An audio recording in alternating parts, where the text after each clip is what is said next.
La guerrilla está en nuestro territorio desde hace muchas décadas.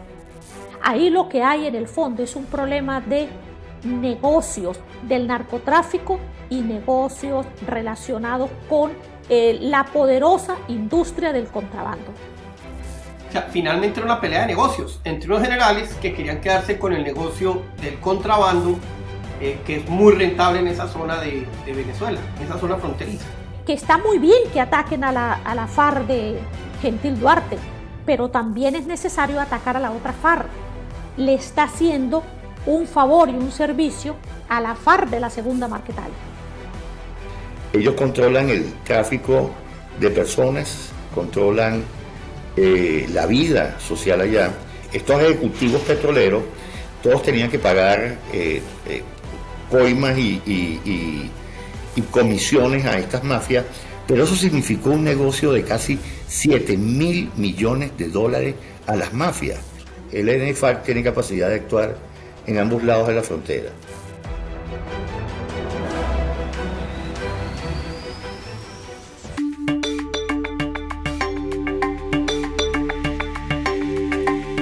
En el programa anterior de Dossier Venezuela hablábamos de la somalización de Venezuela, de cómo Maduro ha entregado pedazos del país con aceptación y promoción de sus fuerzas armadas a grupos ilegales para ejercer control territorial, para pagarle los favores y proteger la supuesta revolución, para que controlen los negocios legales e ilegales.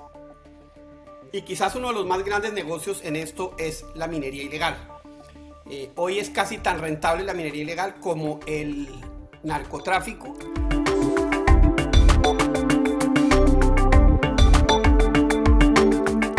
Para empezar con el tema de la catástrofe ambiental, tenemos aquí con nosotros a Lisette Boom. Ella es periodista de investigación de delitos ambientales, es experta en lo que está pasando en todo esto de la destrucción de zonas impresionantes que quedan además como un mapa lunar después de que los destruyen, y con ella vamos a hablar de todo este negocio y de qué es lo que está pasando. Lisette, muy buenas tardes. Buenas tardes, Francisco, muchas gracias por la invitación y muy a gusto, y es un honor estar aquí en tu espacio participando para hablar precisamente de este tema que impacta a diversos sectores de la vida de Venezuela. Lisette, ¿por qué no nos explicas de manera muy corta cómo es la tragedia de la minería ilegal y qué está afectando en Venezuela y qué está produciendo en términos de destrucción ambiental? Existe la fecha en la que comienza a agudizarse todo el problema de la minería ilegal en Venezuela, y es con la creación del Arco Minero del Orinoco en el año 2016. Esto es un cinturón minero, un megaproyecto de minería que fue decretado por Nicolás Maduro para la explotación y el aprovechamiento de algunos minerales, principalmente el oro. Y esto es un territorio que se demarcó, aproximadamente el 12% del territorio nacional ocupa el Arco Minero del Orinoco. Y para esto hubo un ordenamiento, se trató de ordenar la actividad minera en el país, que ya era un caos desde que Hugo Chávez en el 2011 nacionalizó la actividad minera en Venezuela. Esto también lo hizo con el objetivo, pues, de ordenar un poco la actividad aurífera en el país, pero lo que estaba creado allá abajo era, el caos y la anarquía, porque la explotación del oro en todo el sur del Orinoco, en el estado Bolívar, en lo que ahora está demarcado, pues, como el Arco Minero del Orinoco, a partir del 2016, estaba tomado o era controlado por grupos a los que les habían concedido las minas, de algunos grupos de empresarios, pero sobre todo bandas criminales que se estaban encargando, pues, de la explotación de esas minas. Y también se registraba, pues, el contrabando del oro El mismo Hugo Chávez lo nombró, decía que en el año 2011 se estaban fugando 11 toneladas anuales, ¿no? Vía los caminos verdes. Entonces, bueno, el arco minero Orinoco se crea en el 2016, pero lo que se ha visto es que todo este plan de minería que pretendía ser ordenada, pues no es tal. Se mantienen las bandas armadas controlando todas las minas, pero aparte de eso ha entrado un nuevo actor, que es los grupos armados guerrilleros, como el ELN, principalmente en los últimos años, y que bueno, que también ahí se reparten el control de la explotación minera. Entonces, y bueno, se ha incrementado el contrabando y con la pandemia pues aún más. Este es el panorama que tenemos, porque aparte de eso no hay una... lo que es la explotación, todo el marco legal que existe está siendo violado. No se está vendiendo el oro a la empresa o al Estado, a Minerven, que es la principal, la empresa que se tendría que encargar de recoger, de recopilar todo el oro producido en el arco minero y luego ser transportado o llevado al Banco Central de Venezuela. Es un negocio que hoy se pretendió legalizar, pero sigue siendo ilegal. Se roban el oro, por un lado. Segundo, lo explotan sin las condiciones ambientales, médicas. Es un desastre ambiental también. Y ahí está el ELN y la FARC también, ¿no? La FARC, John 40 está metido en este negocio también, ¿no? Sí, como lo has dicho, aquí no hubo estudios de impacto ambiental, no hubo consulta previa a las comunidades indígenas, tal como lo obliga pues la Constitución en Venezuela. Y esto lo que, bueno, ha producido es un descalabro, una distorsión completa de toda la zona. En el caso pues del ambiente, lo que se está observando no solamente se está afectando a esta zona, sino también a las aledañas. Está tocando, o sea, nosotros en un reportaje que preparamos, que publicamos en Runrunes, hablo de Lorena Meléndez y yo, ahí pudimos comprobar que hay minería ilegal en el Parque Nacional Canaima. Aquí está siendo explotada por los propios indígenas pemones, que son los habitantes ancestrales de estas tierras. Es el segundo grupo, el tercer grupo étnico en Venezuela. Y bueno, esto se ha incrementado en los últimos años y con la anuencia pues del Estado venezolano. El tema de Canaima, que es un parque increíble, ahí está el Salto del Ángel, es uno de los lugares más exóticos y más importantes ambientales de la humanidad. ¿Por qué los indígenas pemones están ahí sacando el oro? Porque no hay control, porque lo pueden hacer, porque los están obligando, porque también se habla de una gran explotación de estos grupos armados de las distintas etnias. Inclusive se ha llegado a hablar de genocidio. En el caso, o sea, ¿por qué podría parecer contradictorio, ¿no? Esto que los propios indígenas pemones, que son los habitantes, los custodios de este territorio ancestral donde se encuentra el Salto Ángel, que es la catarata más alta del mundo, es patrimonio de la humanidad decretado por la UNESCO. Y bueno, ¿cómo es posible que ellos sean los mismos que están prestándose pues a la explotación ilegal, que al final es la contaminación del ambiente, la destrucción de su hábitat? Bueno, esto ha ocurrido también se han visto empujados por la propia crisis económica que está afectando a todo el país. Y en el caso pues, específico del Parque Nacional Canaima, los indígenas antes se dedicaban a la actividad turística, a la artesanía, ese era su modo de vida. Ahora ha sido sustituido por la minería. O sea, la minería, toda la situación económica ha llevado a los propios indígenas a dedicarse a esto. Pero bueno, esto no es homogéneo, hay también otro grupo de indígenas que están en contra de esto, pero no les queda más remedio, no hay otras fuentes de trabajo, no hay otras maneras de ganarse la vida en este momento, sino la minería ilegal, sin controles, que además al final termina afectando no solo al ambiente, sino a ellos mismos, por el uso del mercurio, que además, dicho sea de paso, está prohibido en Venezuela, por decreto también. Pero toda esa minería ilegal es con mercurio y eso genera tiene una toxicidad en la población. En Colombia hay comunidades indígenas enteras que tienen ya niveles de toxicidad por encima del 80%, donde el pronóstico de vida de muchos de ellos no pasa de los 30 años. ¿Eso está pasando allá también? Sí, en Canaima no pudimos obtener ningún estudio sobre la contaminación o la toxicidad del mercurio en las comunidades indígenas, pero existe un estudio que se hizo en otra cuenca, que por cierto también está seriamente afectada por la actividad minera, que es la cuenca del Caura, que también fue decretada hace poco patrimonio Parque Nacional, pero contradictoriamente después hubo un decreto para la explotación minera dentro del mismo parque. Bueno, esas contradicciones se han visto bajo la administración de Nicolás Maduro. Pero bueno, allí se hizo ese estudio y sí se determinó que el 99% de las mujeres que pudieron testear tenían en sus cuerpos presente mercurio, o sea, estaban intoxicadas con mercurio.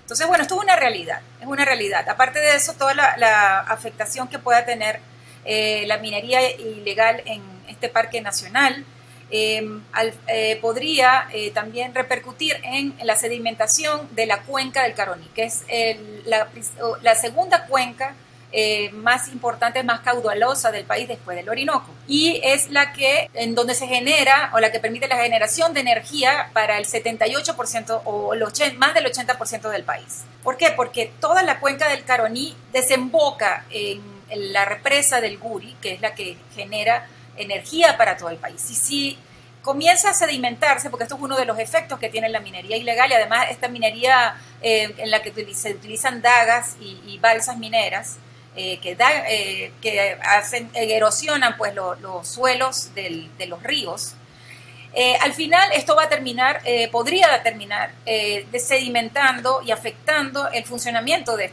esta represa, ¿no? Y esto al final, bueno, porque podría verse también que es un problema que solo afecta al sur del país y allá como una zona muy lejana, que bueno, que le duele a los venezolanos porque se trata pues del Parque Nacional y del Salto Ángel, pero al final está afectando a todo el país. Esta catástrofe ambiental, porque es una catástrofe ambiental, el 12% de las zonas más frágiles en materia ambiental de Venezuela, zonas amazónicas, zonas de una importancia inmensa en términos ambientales, están siendo destruidas con el aval del gobierno venezolano sin ningún control. ¿Por qué la comunidad internacional, que se mueve tan agresivamente con estos temas de catástrofes ambientales, en este caso ha estado tan callada? Sí, es algo que nos preguntamos todos los días. ¿Por qué, por ejemplo, la UNESCO, que fue la que le dio el título de Patrimonio de la Humanidad al Parque Nacional Canaima, no se ha terminado de pronunciar? Hay organizaciones que han estado muy activas esperando alguna respuesta, alguna acción pues, por parte de la UNESCO, como SOS Orinoco, pero hasta ahora eso no ha habido como consultas, pero no ha habido un pronunciamiento y una condena, ¿no? Y una de las salidas que podría, o de los frenos que podría tener la minería, es ubicar al Parque Nacional Canaima dentro de la lista roja de patrimonios en peligro. Esto podría ser crear una alerta internacional y no ha ocurrido. Y la UNESCO no lo ha hecho. Así es. Pero entre otras porque Rusia y China se oponen, ¿no? Porque Rusia y China avalan la posición del gobierno de que allá no está pasando, del régimen, de que allá no está pasando nada. Sí, son pesos, siempre estas alianzas también son estratégicas del gobierno de Venezuela con estos países, ¿no? Que también son votos en los organismos internacionales que toman este tipo de decisiones. Y organizaciones como Greenpeace, esas que son tan creativas, que se ven, ¿dónde están? ¿Por qué no aparecen? Sí, nos ha llamado también la atención eso, porque es una catástrofe. Estamos hablando de eso, de destrucción del ambiente, pero destrucción de culturas. Están aplastando a pueblos ancestrales, al hábitat que existe pues, en el sur de Venezuela, que además forma parte de la Amazonía.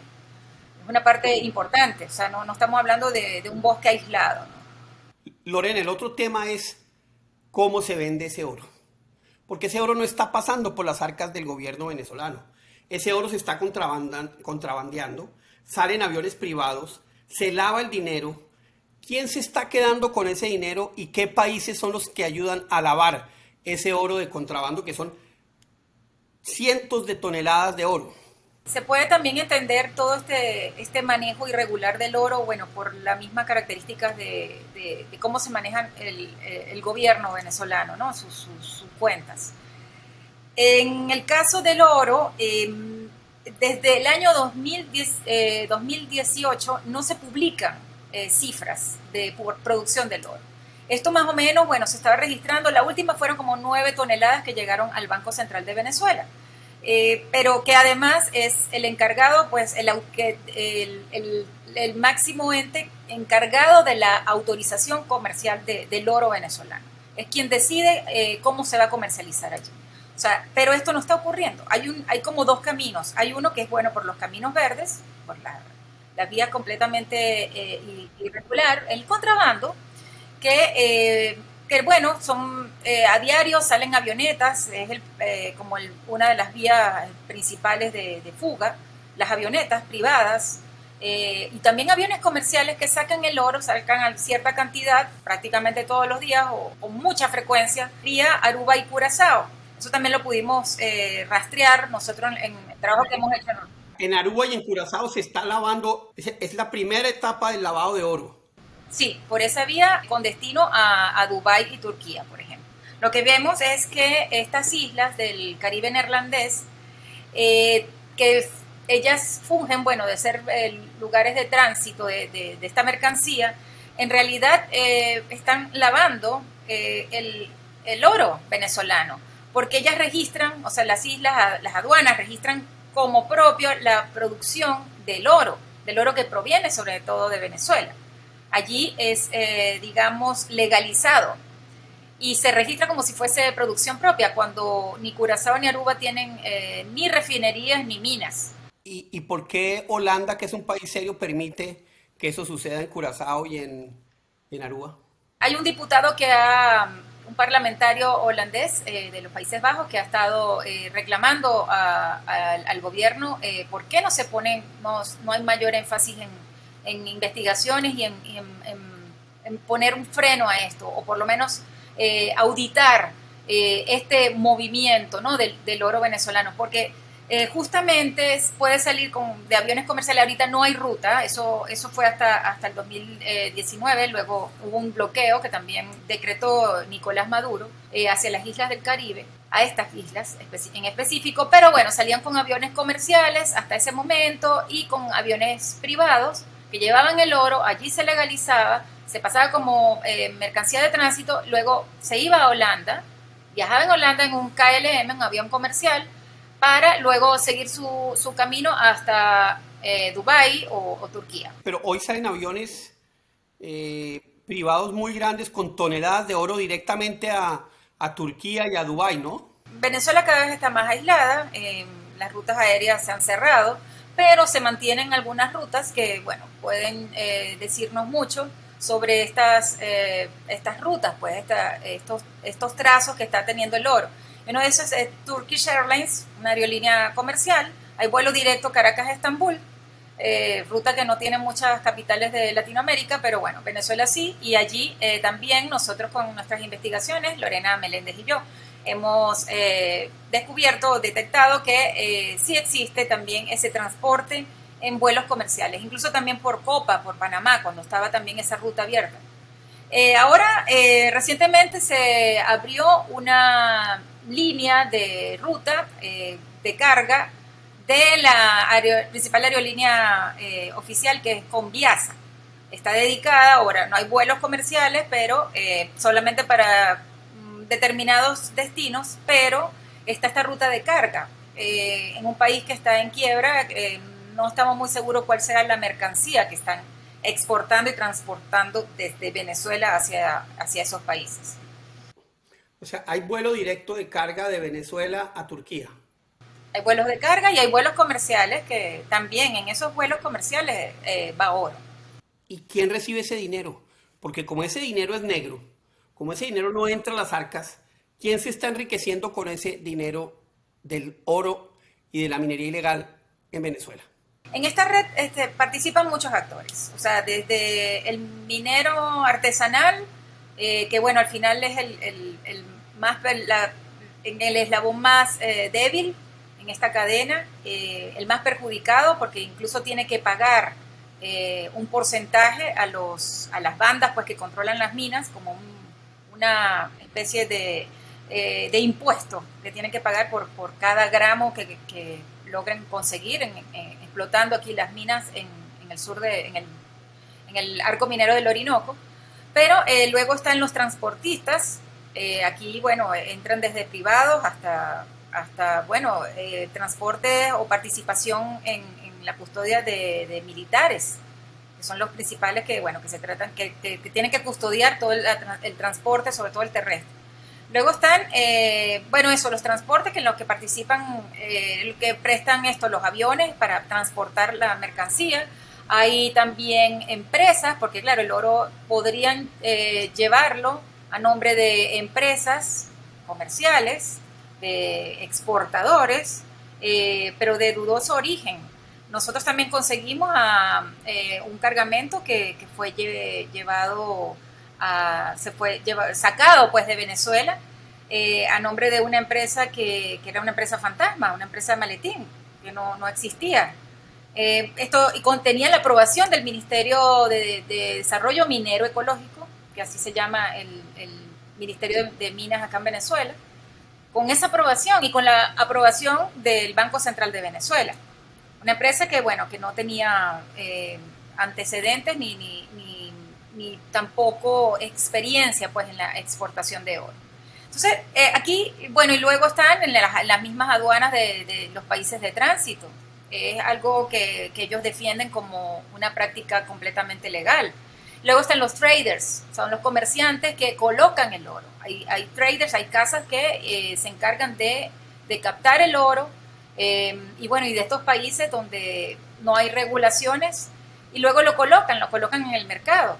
Al final llega pues a mercados grandes, o sea, el mercado más grande del oro es Dubái. De hecho lo llaman, por ejemplo, la Golden City, o sea, la capital del oro, por la cantidad de transacciones que se hacen del oro allí. Es una bolsa pues que existe del oro allá. Entonces hay un movimiento pero ¿qué es lo que sucede? Aquí están participando muchos y es como muy difícil hoy en día rastrear el oro sucio, el oro de sangre venezolano, porque la clasificación que hacen, por ejemplo, organizaciones como la Organización de Cooperación Económica y Desarrollo Económico y Cooperación y Desarrollo Económico, la OCDE, ellos tendrían como que calificar o identificar al oro venezolano como oro o mineral conflictivo, ¿no? Para que tenga como un freno en el mercado internacional, pero eso todavía no existe.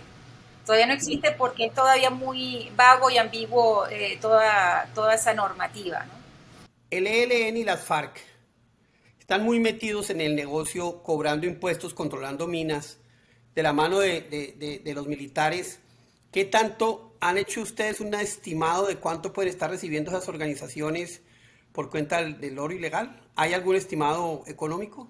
Es muy difícil precisar números, sobre todo en ese tema. Incluso no se sabe a ciencia cierta cuánto oro puede estar saliendo de Venezuela, cuánto está en el mercado. Por ejemplo, el Consejo Mundial del Oro sí ha registrado como un crecimiento, ¿no?, en la producción del oro. Y estos son, estimaciones y proyecciones que se hacen a partir de lo que se está que pueden detectar que se está comerciando fuera del país o en el mercado internacional.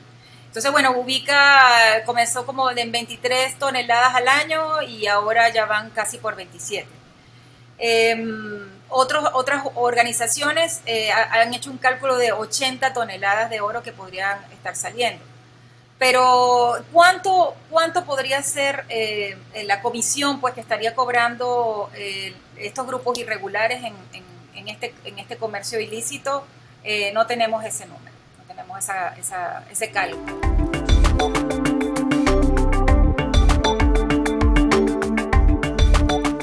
Lorena Meléndez es periodista de investigación también en Venezuela, que ya de por sí es un riesgo muy alto, y ha investigado muchísimo sobre toda la violencia que rodea la minería ilegal.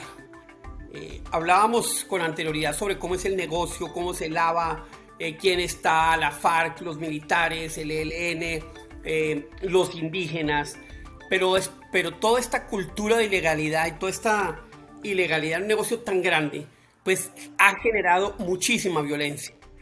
Lorena, ¿de qué tamaño de violencia estamos hablando en toda esta minería ilegal, en el arco minero, en Canaima, en prácticamente todas partes donde se está haciendo en Venezuela? ¿Qué tan grande es esa violencia y quién la está ejerciendo?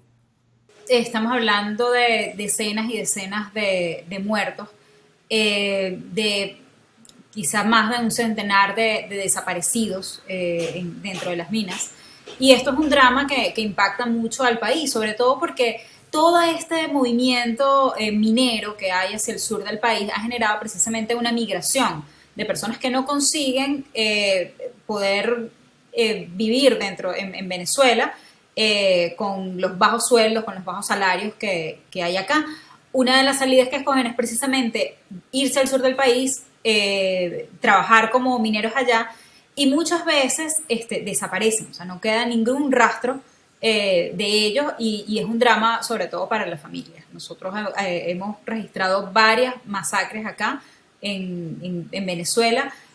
Sucede muchísimo que hay denuncias de masacres que nunca se investigan, entonces nunca terminamos de saber cuál es el número exacto de muertos que puede haber en una incursión, por ejemplo, del ejército o de la Guardia Nacional dentro de una mina, o una incursión del mismo ELN, una pelea entre el ELN o grupos guerrilleros y bandas criminales que operan dentro del arco minero, o simplemente problemas entre las mismas bandas que surgen dentro del arco.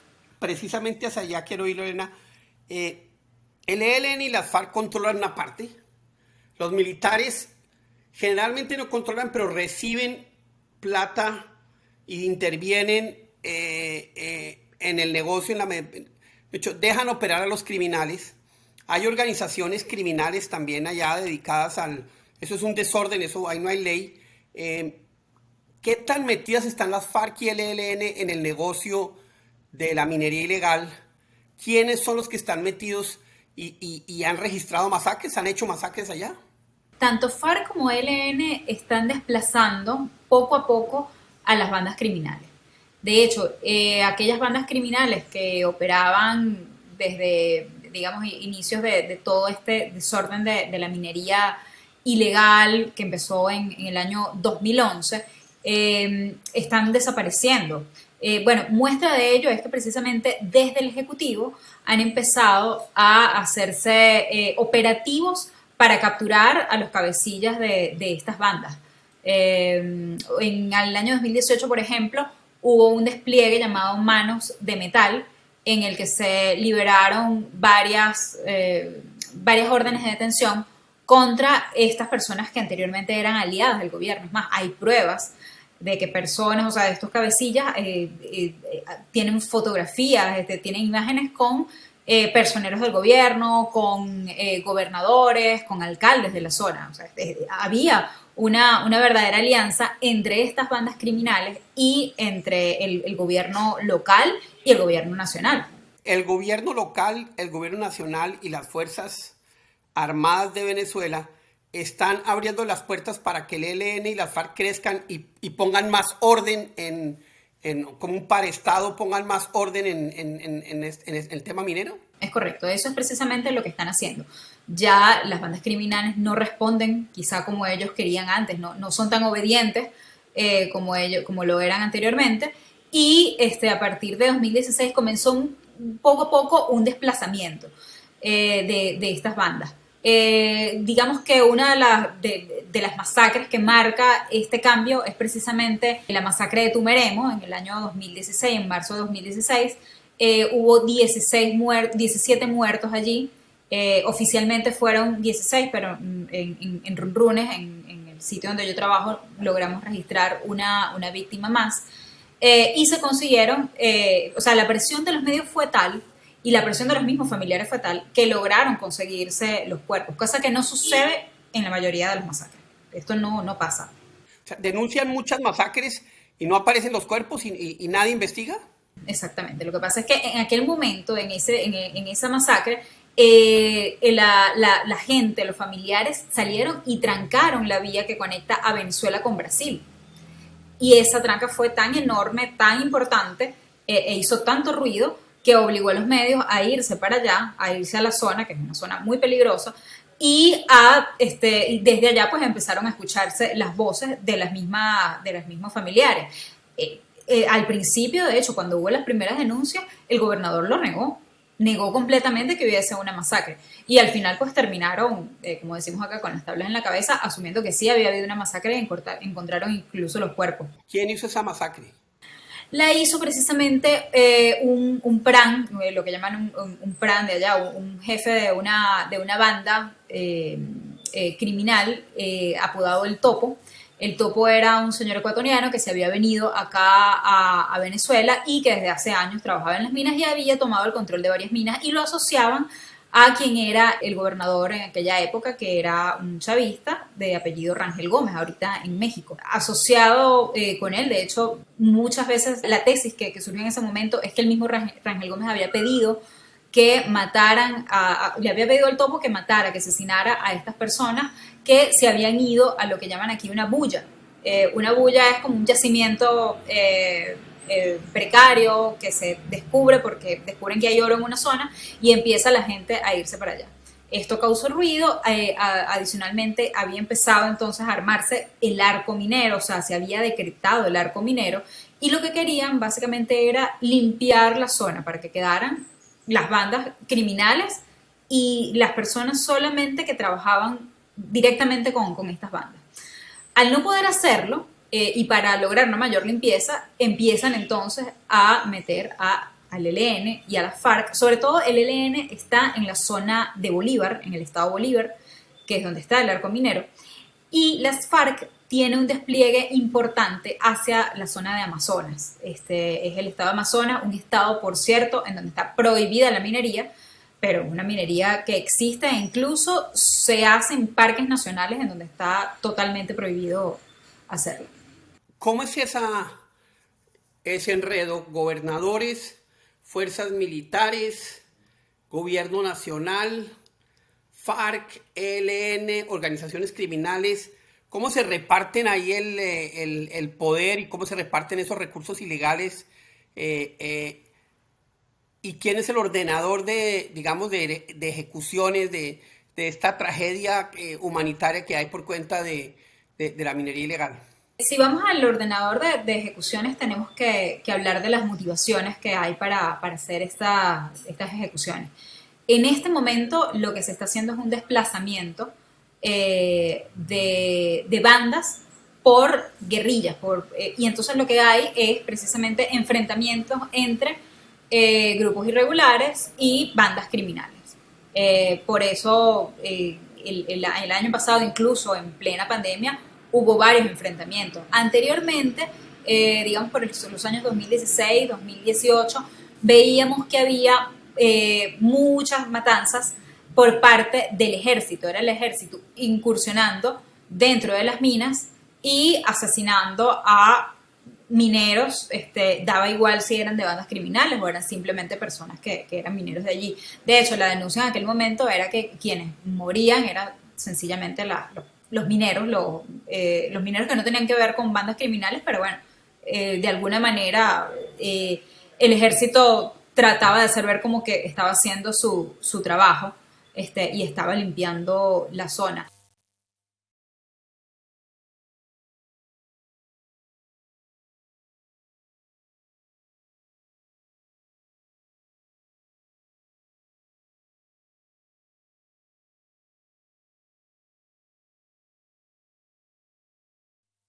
Como lo digo, el movimiento acá depende mucho del control que se quiere ejercer sobre la mina, ya esté en el arco minero o fuera de él.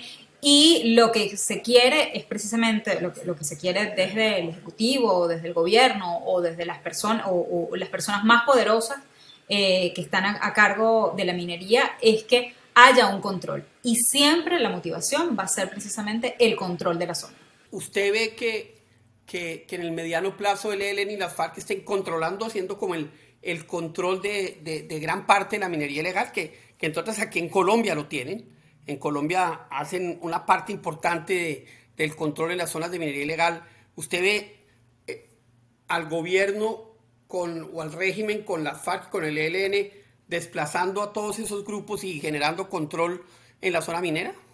Ya existen. Ya de hecho las bandas criminales operan en muy pocas zonas y lo que nos han dicho desde allá, yo he ido varias veces a la zona, pero no viajo desde el año 2018 y los que nos reportan las personas que están allá es que ya el mayor control de las minas están en manos del ELN y de la FARC.